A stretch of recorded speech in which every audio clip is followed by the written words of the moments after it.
All right, so we've got 7 phones and 1 operating system that is going to be rolled out in December.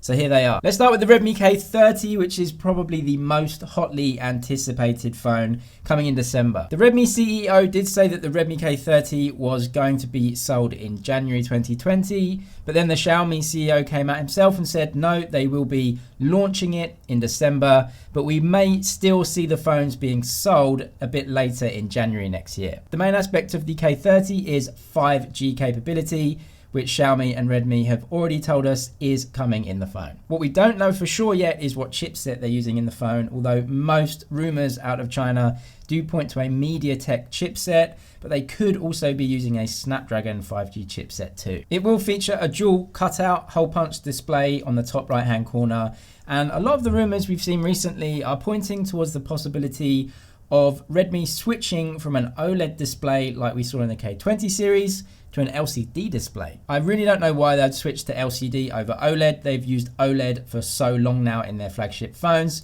but maybe they're just trying to keep costs down a little bit, considering that the 5G chipsets are very expensive right now. Another 5G phone, the Nova 6 from Huawei, will be released on the 5th of December. It could feature a lot of different setups. The Nova range usually uses slightly older or mid-range chipsets in the phone. We've seen official product renders and marketing videos from Huawei, so we know what the phone is going to look like, including the back and front camera systems. The Nova 6 will add another camera on the front to give a main camera and an ultra-wide camera. Huawei think that you want to fit more people into your selfie. The Honor V30 and V30 Pro will actually be released in China this month in November. There will be 2 versions, a Pro and a non-Pro. The Pro version getting the Kirin 990 5G chipset, and the non-Pro version getting the Kirin 990 4G chipset with the Balong 5000 modem to enable 5G in that phone. The design is very similar to the Huawei Nova 6, including the dual cutout hole punch display. One or both of these phones is rumored to carry the brand new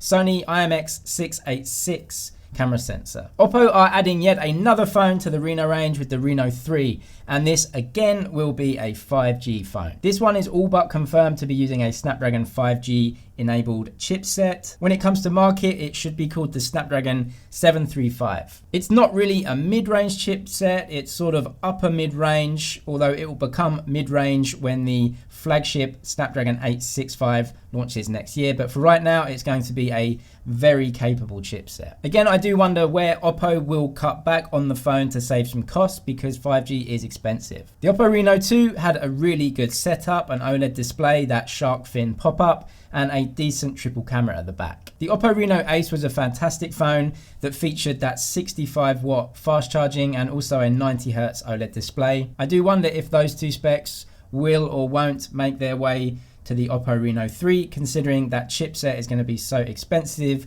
They might have to cut back on a few areas, but we'll wait and see. The Vivo S5 will go on sale in December, and outside of China, this will probably be called something different. The main feature of this phone is the absolutely tiny cutout on the top right-hand corner of the screen. Vivo are using a Samsung display panel, and we can gather some information that the S11 series upcoming next year will probably use a cutout of a similar size. No 5G either, so it's the only 4G phone on this list. Moving back to 5G, Vivo will release the Vivo X30 in December, and this should be a flagship phone for them. And of course, it features 5G. An unusual step to actually put a Samsung Exynos processor in this phone, which I've not seen done too many times, if ever, before. The phone itself should be feature-packed.